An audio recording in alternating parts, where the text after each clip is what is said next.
Well, I have what's called diverticulosis, Okay. and pretty much it's the villi in your stomach becomes infected, and you can't drink. So the medication they give me, it's a very powerful antibiotic, and they're like, if you drink on this, you will die. Not maybe or might, but you will die. So when I have a bout of that, I usually have to go for at least 2 weeks without having any kind of alcohol whatsoever or anything, because I really don't want to die.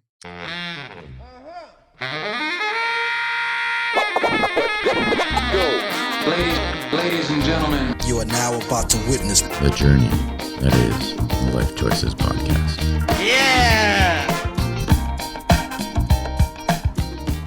Thank you very much for swinging by the studio today. I appreciate it. You're welcome. Thanks, Bradley, for inviting me. We've always had wonderful conversations at the lovely place that we met so many years ago, That is true. and you are still an avid regular. Yes. My days of drinking were always, I mean, for some reason, they just, it's on the counter, the bar before you even step foot. Like as you're walking Yes. on the patio before getting in the glass doors, there was a pint glass of your chosen beverage. That is very true. We've actually tried to cut ours out now. We're trying to keep it just on the weekends. Well, I have what's called diverticulosis, Okay. and pretty much it's the villi in your stomach becomes infected, and you can't drink. So the medication they give me, it's a very powerful antibiotic, and they're like, if you drink on this, you will die. Not maybe or might, but you will die. So when I have a bout of that, I usually have to go for at least 2 weeks without having any kind of alcohol whatsoever or anything, because I really don't want to die. I hear So you. Not yet. yeah, no, no, No, no, it's haven't not time. haven't It's not checked time. everything off the list yet Right. in order to be okay with. Well, I mean, I'm okay with dying, but that's just because I've done a lot of shit already in my Yeah. life. But yeah, we don't want you to go yet. No. So that's but that's it is what it is. And Amanda loves it because she has a designated drive for 2 weeks. There you go. So She can get evidently we lit go out a lot a when I lot have during those yeah. 2 weeks, I know. eh? I don't understand that. And you So actually have quite a lot of experience with the medical field because you were enlisted, correct? yes, I was in the Navy for 12 years. I was what is called a hospital corpsman. Pretty much, it's the medical for the Navy. Um, Fortunate for me, I think I actually got to go with the Marine Corps side. It's called the green side and the blue side. So if you stay with all the Navy, they call it the blue side. If you go with the Marine Corps, it's called the green side. So the green side is where I felt like I thrived at. I mean, I still have Marines that call me to this day and ask me medical questions. So to me, that makes me feel like I did pretty good. So, and my So best friend's still a Marine. So so what was your job then? Did you go out on the ships? No, wherever the Marine Corps went, I went with them. Luckily, the ones that I went with, they were land based, but Humvees, 7 tons, jumping out of airplanes. I did all kinds of stuff, and pretty much for me, if a Marine got hurt, I was the one that it was. I guess you could kind of call it like an EMT type deal, Hmm. but more like a paramedic, I guess you could say. I could give IVs. I could actually sew people up. I gave out medications. I did a little diagnosing, but I always had a medical provider that came behind me to make sure I was doing it right. And so I was pretty much like emergency medicine. Is what I did. So were you in the thick of things in any of the specific? No, I was not. I did not get to go. I volunteered 3 times, and because I wanted to get advanced, I only made it to E5, and I was trying to pick up E6. And to be competitive, you had to do some kind of deployment. So I volunteered 3 times for deployment, and I was told all 3 times, "No, we need you here." Here, So as in, back in the States, at the unit I was at. So that they wanted me to stay with the unit instead of going out. Because what happens with the units, we have these little detachments. So they take some of the unit and they deploy them out. And I was trying to get on one of the detachments and it did not work. okay. So, and then I met my lovely wife, which we've been together now for almost 18 years. And I got out after 12 years of service and started working at the Veterans Hospital. That was going to be my next my Yeah. next question. Yeah. So the VA, Mhm. you've been there for how long? Uh, 13 years almost? No, I've only got 2 years left to retire and I'll have 30. So, um, 16 years. Wow. Yeah, Okay. So you deal on a regular basis with the veterans all day, every day. all day, every day. And that is, I have to imagine, some heavy shit.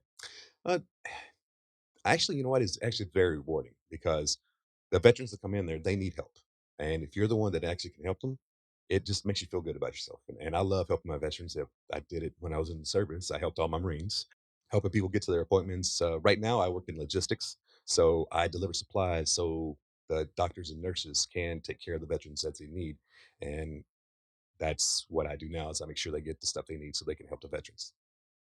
So, And so do you have a lot of or did you have a lot of interaction with the actual veterans? I did when I first started there. I worked in what was called it's MAS, which now they changed it to HAS, is Hospital Administrative Services. So I did a lot of the checking in. I did a lot of the appointments, making sure they got their medications and things of that nature. And I loved it. It was great. It really was. I mean, we got some, not all veterans are nice. We do have some old crusty people that are very, what's the word I'm looking for? Challenging? Uh, yes, challenging is a good word. Yes, they're very challenging, and they don't like anything. It seems like they're miserable. Uh, I always tried to smile and joke with them and everything else, and you know, I got a couple of them that would not go to anybody else, but they would come to me when they needed anything because they were like, "Hey, you can get things done." I'm like, "There you go. That's what I'm here for." I always tell them, I'm like, "I'm here to help you," especially when they get irate and everything. I'm like, "Listen, I know you're upset. I really am, but I'm here to help you. So you tell me what you need, and I'm gonna do the best I can to make sure this happens." And they would calm down. They would explain to me what they needed, and more times than not, I got them what they needed.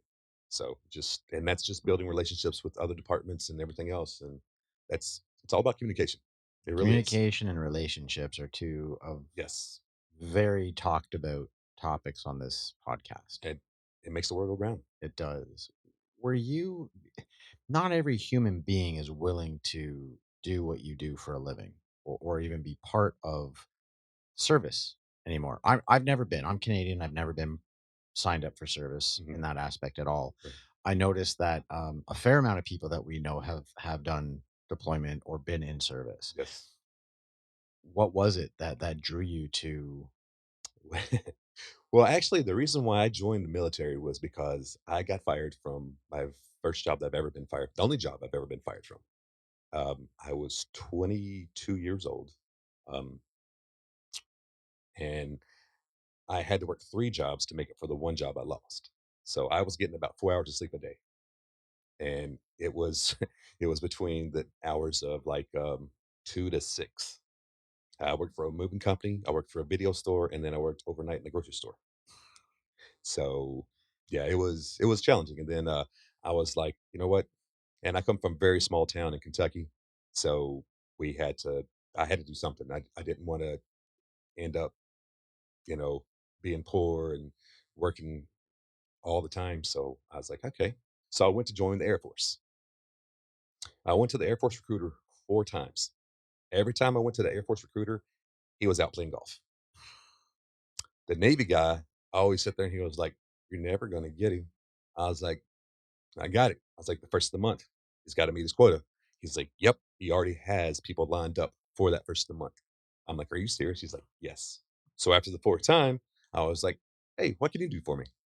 So he brought me in, started talking to me and everything else, and I liked him. He was a very nice guy. He goes, "All you got to do is really, what do you want to do?" I was like, "I'd like to do something in the medical field." He goes, "All right, well, are you a rock?" I was like, "No, I'm not a rock. I'm actually semi-intelligent individual and everything." And he was like, "Oh, okay." So I had to take the ASVAB. There's the Armed Services Vocational Battery, and whenever you get the score, it tells you what jobs you're qualified for. To get a perfect score, you get a 99. I got a 77. So when I got that 77, that guy was like, "Hey, what do you want to do?" And he's like, "Pick whatever you want in the medical field." So I picked my job as a hospital corpsman. And he was like, "Is that what you want?" I was like, "Yeah, that's what I want." He was like, "Okay, you go to boot camp." So I left March 3rd, 1997 to go to boot camp at the age of 23. And that was started my career in the Navy. Where does this love for helping? My mom. Okay, because I don't know what the statistic would be for the amount of people that walk into that kind of office or that situation and say, "I want to do the medical stuff. I want to do the fact that I'm if shit's gone bad, I got to step in. Right. I want to help someone either deal with the fact that they're on their way out or help them so that they're not on their way out." I've always just, I've always been that friend when people called and they needed something. And a lot of people are like, "Whoa, wait, that just means they're using you." I'm like, "No, that's not the case." They know that if they have a situation, they're going to call me. I'll be there. And to me, that means that they value my friendship. So a lot of people might not have that same philosophy, but like I tell everybody, friends or family, you choose. Plain and Hmm. simple. I love that, and it actually just reminded me of a memory of an evening one night when you called me actually, and I was living downtown at the time. You two were living a building or two down from me, and Okay. a friend of ours was in an accident. Yeah. Yeah. Yes. Um, Yeah. I personally don't speak to him that often. Actually, I don't remember the last time I spoke to him. I don't know where you're at with him these About the days. same place. Okay. Yeah. Um, but I remember that evening. I remember clearly I was in my bed and you called me, told me what happened. I was like, absolutely, I'll be in my car in 2 seconds. And we Yes. fucking hustled the Yes. fuck Yes. over there. Well, let's put you hustled over there. It was Yeah, yeah. Well, actually, I but mean, I was pleasantly surprised with your handling of that vehicle at that time. That was very, very good. well, what you just said is has always been very true for me because I've lived what I call the Godfather lifestyle. I refer to the movie where family is family, and because I've been away from mine, I chose to do a career that took me away from my family for a very large period of my life right now. Right. So I've always had a love for my friends, and that was just a situation where it was of the utmost. It was at a time of day where, yeah, I was sleeping, but it didn't matter. And we got over to where we had to. And all I really did was facilitate the transportation. Once we got in there, then got involved and everything else that was going on there. Right. And And yet again, relationships. That's yeah, whenever I figured out one of the officers on duty at that time was one exactly. of my former Marines. Yes. And And he helped out the yes, he situation. did. He Yeah. did. And yeah, that's, yeah. So how do you because we all go through life and we're at a stage in our journey right now where we've had numerous different groups of friends, different people that have come and gone out of our life, or we've come and gone out of people's lives, and friendships that we once had that we thought were very, very tight and strong have fizzled. Yeah, deteriorated. Yeah. Yeah. Yeah. You know, uh, I guess for me, it's just the fact that I still like to help people out, even though some people have done me wrong and they still ask for things. I still help people out just because that's who I am. Only because I know only a couple of situations where, we used to all hang out. Like there was a big group of us that hung out like all the time because of the location. We always just ended up there. Yeah. And there was a lot of bonds and a lot of friendships. And for me, I just felt after a while that a lot of the conversations were very Toxic. not even toxic, just not of any depth. And then I was like looking around at like if I was in a situation, who could I really lean on? And I'm not just saying like the medical evening, Right. that was I'm talking like if I was like really emotionally fucked up or if I like financially like needed a hand but it didn't want to ask for it, like whom out of this large group of people could I genuinely count on? And as I noticed how people were all the time, I just eventually like slowly just kind of moved out of Right. the Yeah, it's difficult. Sometimes it's in situations like that you find out who your true friends are. but you have this insatiable desire to help other people, Yeah. and you say it stems from your mother. Yes. I've watched my mom bend over backwards to help all of her friends, even some of her family members, and I've seen her get screwed over. And I know that is one thing that can happen. And I have been screwed over a couple times, but it's not going to stop me from being me. You mentioned earlier that you're only a few years away from retiring from the Corps Well, or from the VA, government service from government because service. I bought back my 12 years in the military. So when I started working at the VA, I had already had 12 years, and then now I'm at 16. I've only got 2 years left, and that's 30 years government service, and then I could actually retire, and I would be 52. Staying young is just you don't you don't have to give up. Just have a good time. Be young at heart. Go do things. I mean, we always have cookouts and barbecues during the summer. Um, we do UFC fights and everybody gets going about it. We used to play cornhole every Friday. That was my jam. I started getting pretty decent at it.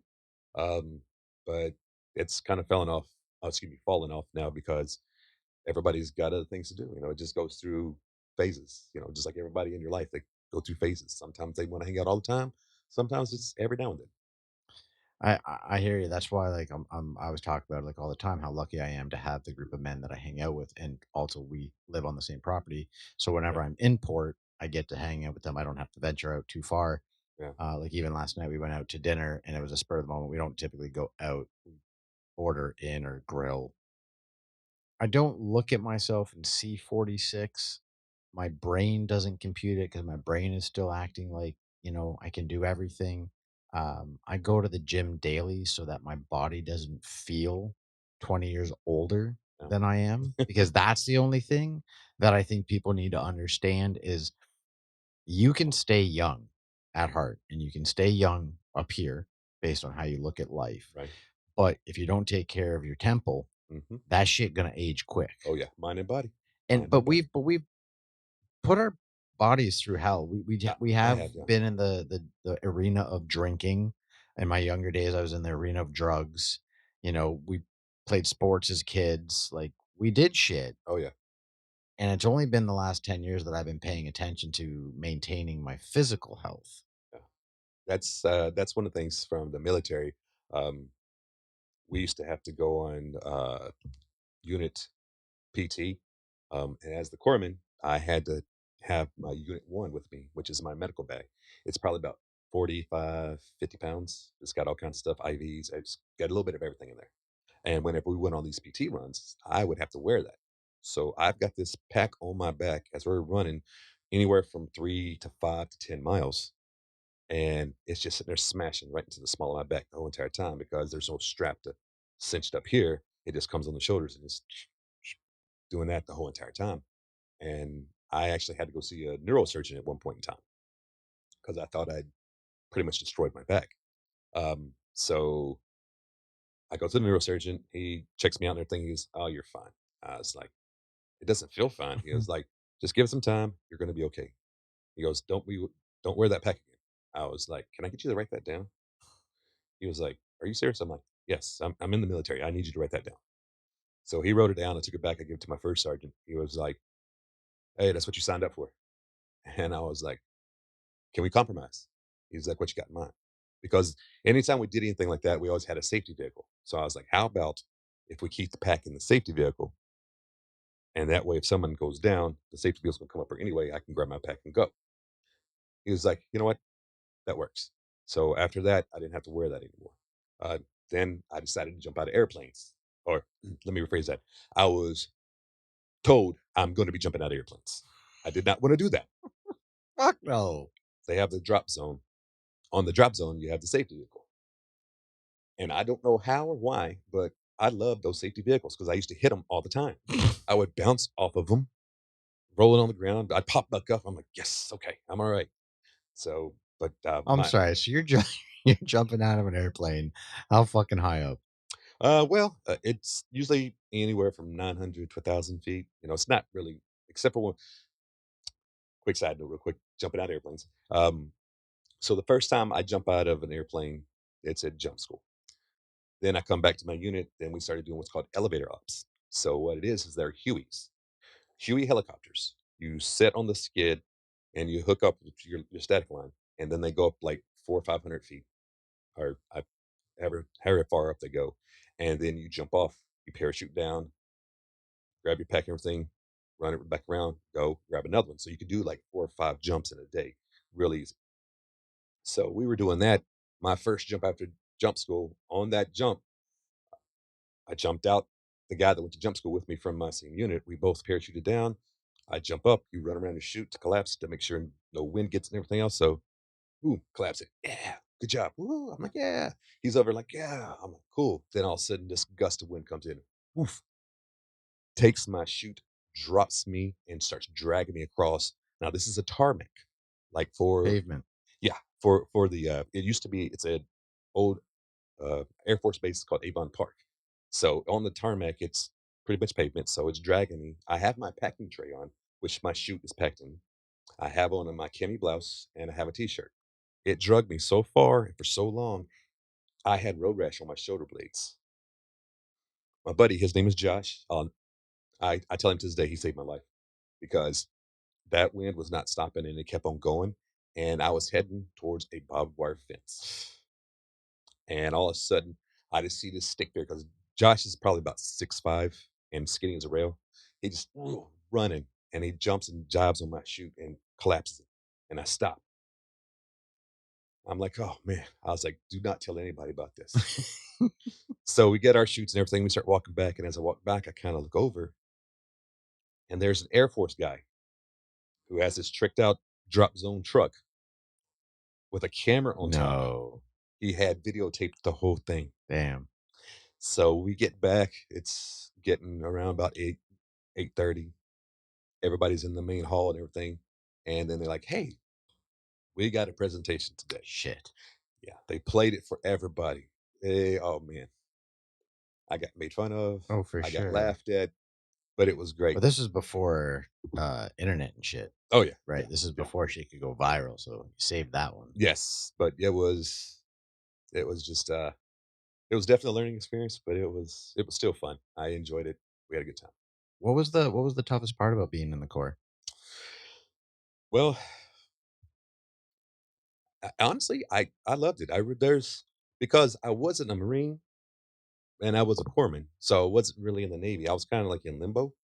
So as a corpsman, you get to do the cool stuff. So I've shot Mark 19 grenade launchers. I've shot 50 cals. I've shot 240 Gulfs, um, M4s, of course the Beretta, which is our service weapon and everything. I mean, going through and shooting all these weapons and stuff, and it's but whenever something that I was like, I don't know if I want to do that. Oh, safety corpsman. All right, I got to make sure everybody's safe. So y'all go ahead and do your thing, and I'm just going to sit here and watch to make sure y'all don't do anything wrong. So But I have to imagine since you've worked at the VA and because you're very proud of the fact that you were in service, yes, do you conversate with a lot of people that have those tougher stories? I do. I tell them all the time. I'm like, listen, if you need to talk, I am here to talk to because sometimes you just need an ear. And what people don't realize, especially with veterans, sometimes they just want to vent and have someone listen. So more times than not, you're just sitting there and you just let them say what they want to say and let them talk and say everything and then ask questions. How are you feeling? I mean, what can we do to help you get through this? I always make it like a group effort because I think there's 10 of us on a group message that we were stationed together here in West Palm. And that's what we do. We vent. Of course, we make fun of each other. And we also, hey, when other Marines that they know need help, like with the VA, they reach out to me because they know I'm there. I might not be able to help them with that, but I can get them to the person that knows how to get it done. And like we said before, those relationships. I've built very good relationships with some of the people that I work with. And I'm like, hey, please, this is one of my guys. Help them. And they're like, not a problem. We got you. Give them my number. And I give them the number, and then all of a sudden I get text back, Doc. That's my nickname, Doc. Doc, thank you so much. Really appreciate the help. Even from a mental health standpoint, physical standpoint, and sometimes even a financial standpoint. You know, we get together and we do our thing. Well, it's very important as humans to have people like yourself that one knows that they can go to if they are in any one of those situations: health, mental, physical, financial. A lot of people, unfortunately, think they're by themselves and they don't have anyone to reach out to.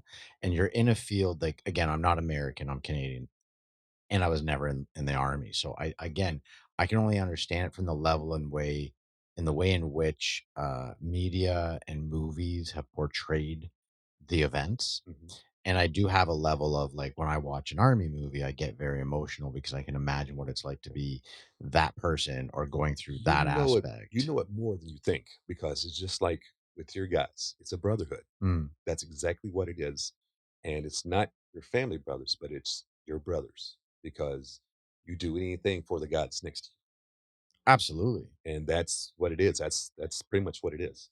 It's just the same thing. Okay, then I'll agree with you. I have a bit more of an understanding than I think I Yep. do when it comes to people talking about their experiences in war or in service or after the fact where they feel like they're still over there, not here. They don't know how to come back and they just can't get a grip on this reality because they'd seen too much over there. That aspect I can't relate to them because I haven't been in that situation. And when there's people like yourself out there who are willing to talk to them or listen to them and be there for them, it has a much higher value than any money can be put on it. And And it's just honestly, it's about showing up.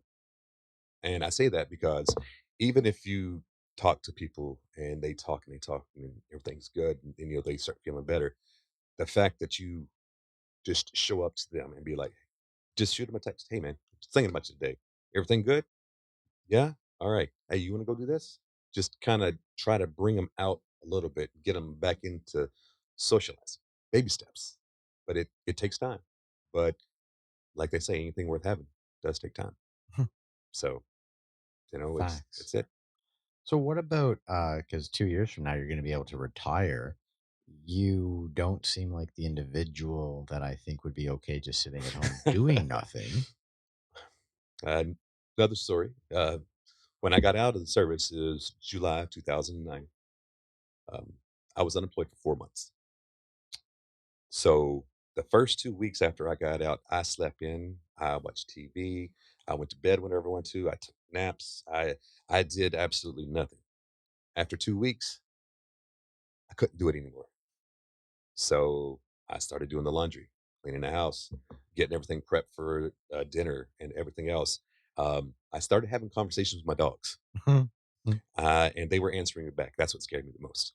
But I was on my hands and knees scrubbing grout in the tile because I had to have something to do. I'd clean everything up, do the dishes, all that good stuff, and I was just like, she's like, "Yeah, you need a job." I'm like, "I know," and because I was just like, "Meh, meh, meh, meh, meh, meh, meh." It's like Well, I because told, you're at home by yourself all yeah, day, all of a sudden there's an individual there. You yeah. can, I get that shit, Yes, dude. yeah. I get Adult that. interaction, I was like, "Fuck yeah, Yeah, let's go." I'm yeah, like, "Let me talk to you." And she's like, "Please shut up. dude. It's so Please funny shut up." when I've gone through the past 3 years or up until a year ago. Well, no, up until about fucking 7 months ago.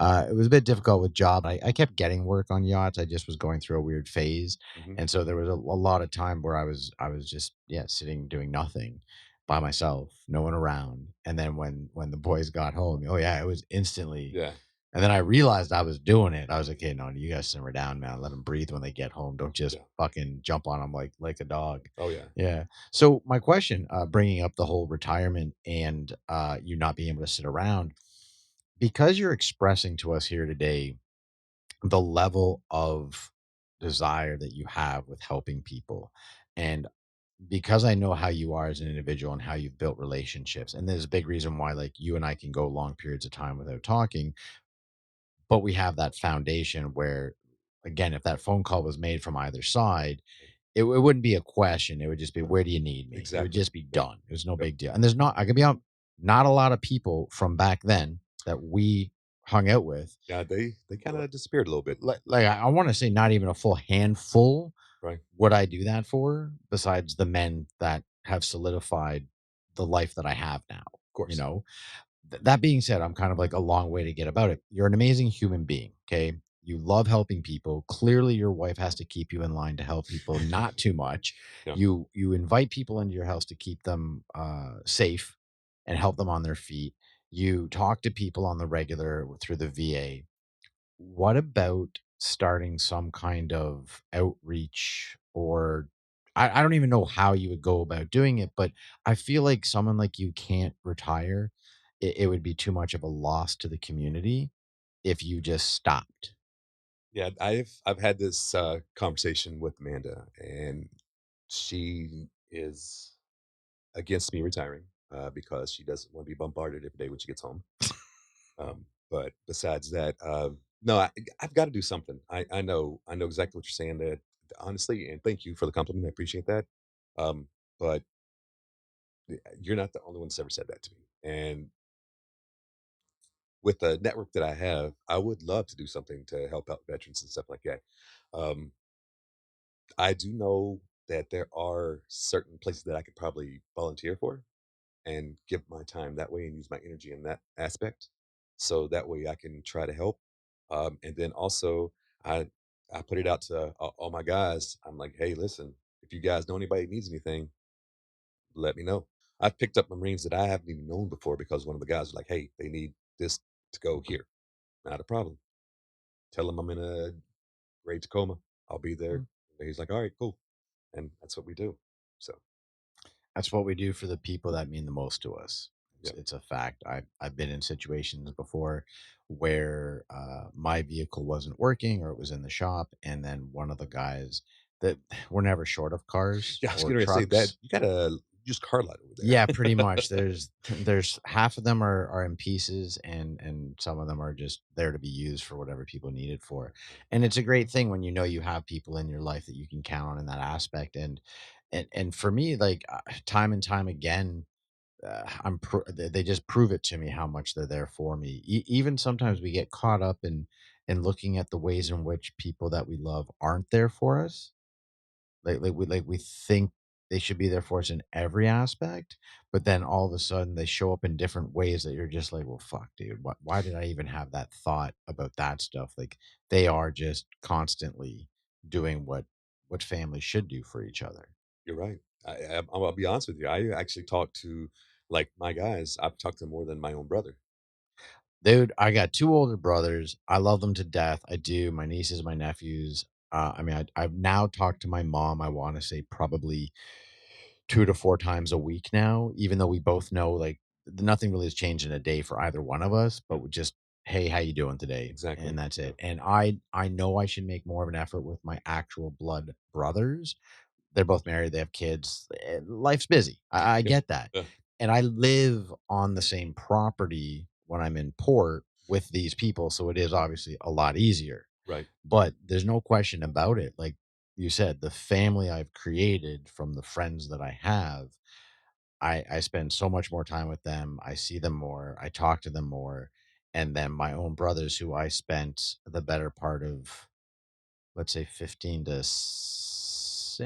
16 years, because then they moved out because they were Mhm. older. They went to university. But for like 15 years of my life, it was them like every day. At the end of the day, they were at home Yeah. and you hung out with them or Oh, picked on each other or whatever. oh yeah. Trust me, I understand that completely because my younger brother Mike, um, he was a Marine, and I had to go to which is called Field Medical Service School, and it's at Camp Johnson in North Carolina. He was stationed at Camp Lejeune in North Carolina, which is like adjacent to Camp Johnson's, like adjacent to Camp Lejeune, and he lived in the barracks over there. So I came in, I gave him a call. He's like, "I'll be right there." He comes over, he gets me. We go back to his barracks. Now I'm in my dress whites. Now the one thing you have to know is that the dress whites for the Navy are not the best dress uniform for the military. But I went in, I was in my dress whites, and all these Marines, uh, homo, all this. I mean, just they just started unleashing on me. And then I'll never forget it. This sergeant, old crusty dude, steps out. He was like, he looked at me. He looked at the patch on my shoulder that had a caduce on there. So I was a corpsman. He's like, "Hey, where you come from?" I was like, "Oh, I'm in field medical service school." They're like, "Oh, okay." Then all of a sudden somebody said something and he just unleashed on these dudes. "You need to shut the fuck up. This dude right here will save your life. You better." I was like, easy fella, easy, calm down. So that was my first interaction after I got out of boot camp and core school and all that stuff, and I had to go to this other school. My first interaction with the Marines, and I go up there. My brother's like, "Change your clothes now." I'm like, "Gotcha." So I get out of my dress blues, I get them all hung up, I put them in his locker and everything. I come out of the bath, I put him in the locker, I come out of the bathroom and everything, and all of a sudden there are three Marines jumped on my brother, Mm-mm. and I was like, "What the hell?" So hey, here we go. So I jumped in, we start slinging people around, and come to find out, that's just what they did. That's how Mm. they spent their time because it's extremely boring up there. And we were tossing dudes around all night long. It was great. I mean, because everybody wanted a piece of us. And the thing is, I used to wrestle in high school, so when they would come at me, they were like, "I can't believe you let the corpsman get the best of you like that." And I was like, "Hey, it's just the way we do." So Well, it's funny. It's like there's a camaraderie amongst the different divisions, but also there's a little bit of we're better than you, you're better than us, whatever. yes, But then the sergeant is the one that has the most experience and the awareness that hey, this motherfucker right here is gonna save you. When yes, you get into the shit, hmm he's the guy you're gonna look to and you're screaming because, a bullet, a leg missing, whatever the situation could oh yeah, be, that motherfucker is gonna be the one calming your ass down and hopefully getting you out of yeah. there. That's what they do. It's always Marine down, corpsman up. So that's actually I still haven't gotten my service tattoo yet. That's actually going to be the next thing that I'm focusing on as I'm going to get a tattoo, and it's going to be a picture of a Navy Ram. He's going to be jacked, of course. He's going to have some military camis on and some boots, and then he's going to be holding a little English bulldog with a little puddle of piss because that's the Marine Corps mascot. And then it's going to say Marine down, and then underneath it's going to say Corpsman up. Well, So when you're ready to go do that, mhm, let me know because I got a guy for you. yeah. Well, actually, I need to get somebody to actually design it for me. That's the thing. Okay, well, this is what I'm gonna say to you. So my boy Pete, shout out Pete. He's done the front of both of my legs, and Is he the one that did the hog? no, no, I Okay. don't even know who that guy is. That was like honestly, those two, the pig and the cow, the pig and the steer, that was like some random dude on Okeechobee somewhere. I wouldn't even know where to find the guy, Okay. tell you the truth. No, Pete has done the front of both of my calves, and he's super, super talented, but his process is different than most people. Okay. I'm telling you, this is one of the most talented tattoo artists that I've my entire life. You might have 1 or Little 2. idea. Yeah. Yeah, little idea of what I'm talking about. But no, Yeah. Pete is definitely the man. Like Okay. he does really good work. I'll give you his Instagram after we're done here Okay. because if you're gonna get a tattoo, that sounds like a fairly big one.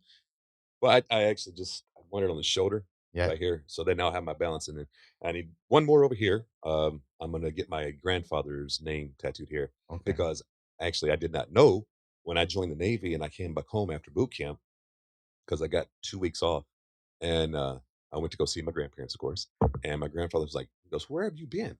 I was like, "I joined the Navy." He's like he's like, "What?" I was like, "Yeah, I joined the Navy." He was like, "Your mom didn't even tell me." I was like, "Well, sounds like you need to get mom in line there a little bit." Yeah, talk to your daughter. Yeah, and, he was like, "I was in the Navy." I'm like, "What?" Never even told me about it. Know this man the whole my whole entire life. I always looked up to him. He was like one of the most well-known individuals in our community. He used to be the assistant fire chief. He was an electrician. He was a flower grader. I mean, he did everything. Everybody knew him. That's why I could do nothing at home because everybody knew my grandfather. So, and he started telling me about what he did. That's where he learned to be an electrician was in the Navy. And then when he got back, he was in World War II. He got back from serving. Him and his brother opened up Warfield Electric, and they started doing that. And then he just started picking up side jobs and doing this because he was from that generation that, hey, I got to work, I got to provide for my family. And my grandmother did not. She was the home, she housewife.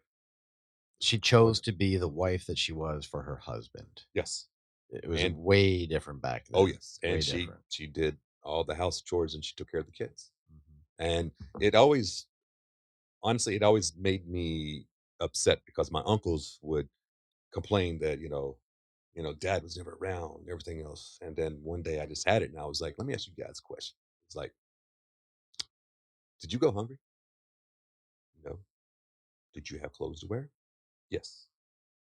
Did you have a warm house with heat, water, and all that stuff? Yeah. What do you think? How did that happen? Hmm? It didn't just magically appear. Somebody had to work for it. And who do you think did that? You know? Isn't it crazy how people don't actually think like when you're a child, you don't actually think about that. No, You not at don't all. like you're not aware of it. It's expected because it's like, oh, yeah, I'm hungry. Let me go to the fridge. Okay, no, but they You don't don't think know. about how No, the food got there or what exactly. it took to get the food into there. It's interesting because my father worked more or less 7 days a week my entire life. he owned a law practice, and Saturday after temple, he would go into the office for a couple hours, and then Sunday we would get dropped off either by him or my mom to Sunday school, and then he would go to the office.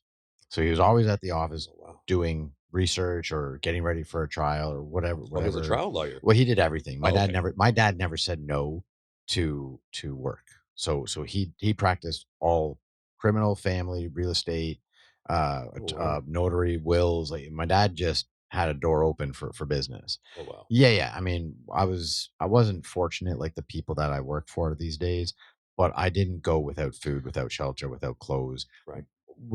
There was never a time that as children we were aware if things were tight for a while.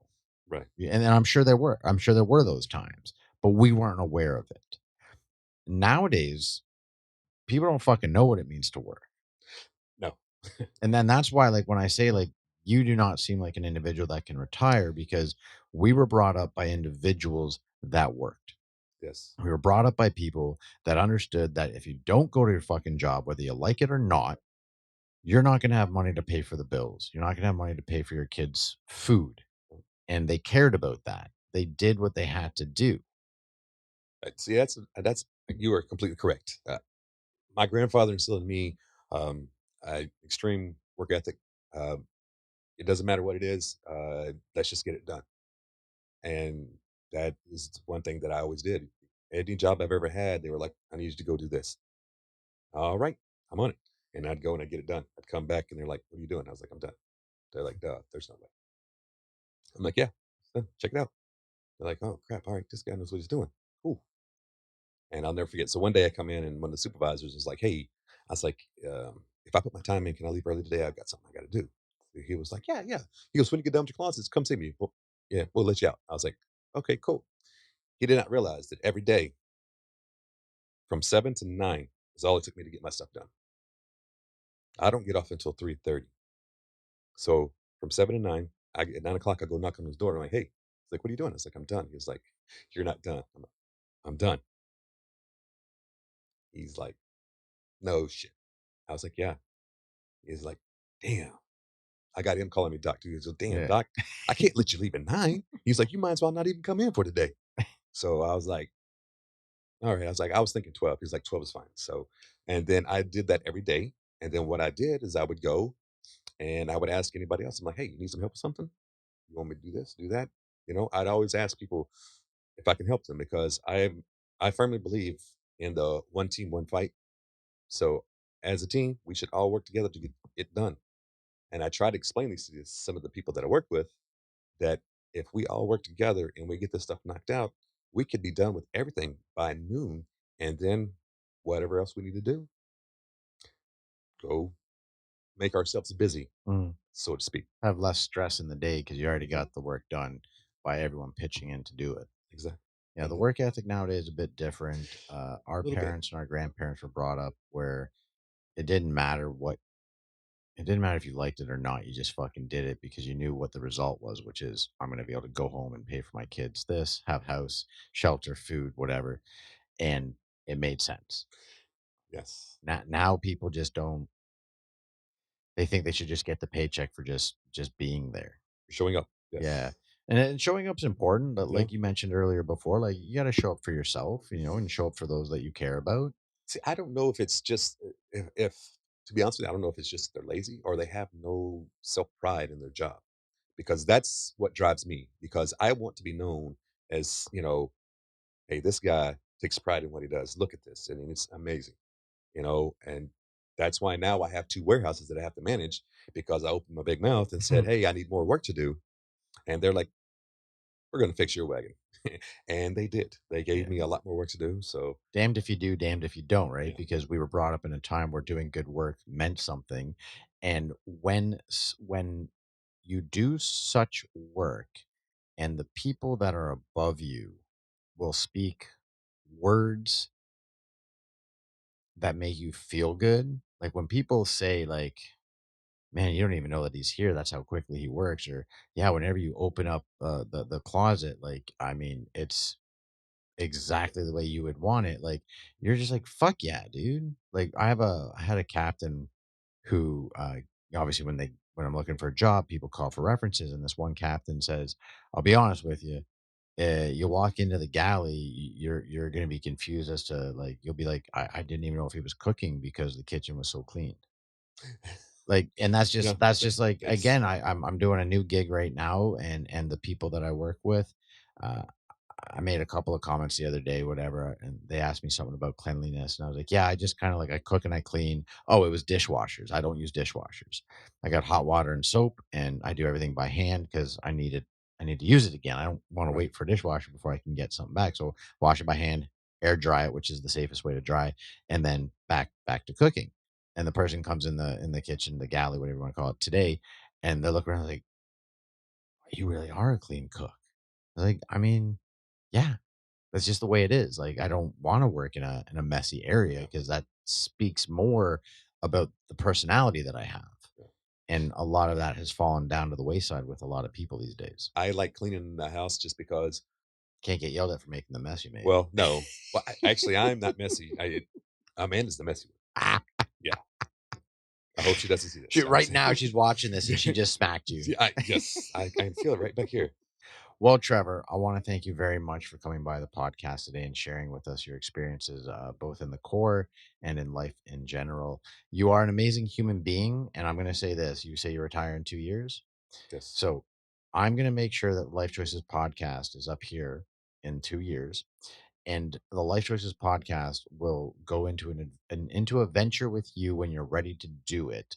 And I'm thinking a nonprofit organization, Okay. okay, where you open up some kind of facility that is open to veterans that can come in and need to talk.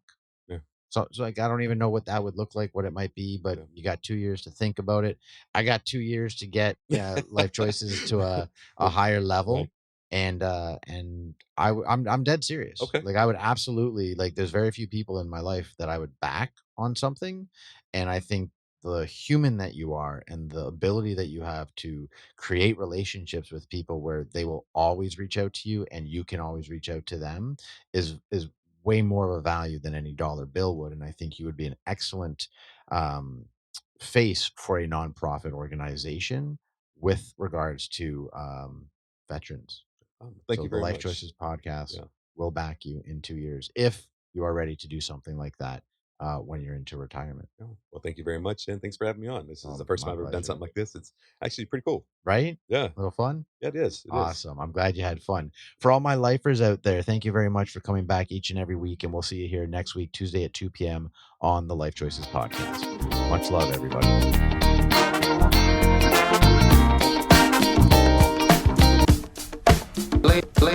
Ladies and gentlemen, You are now about The Journey Life Choices podcast.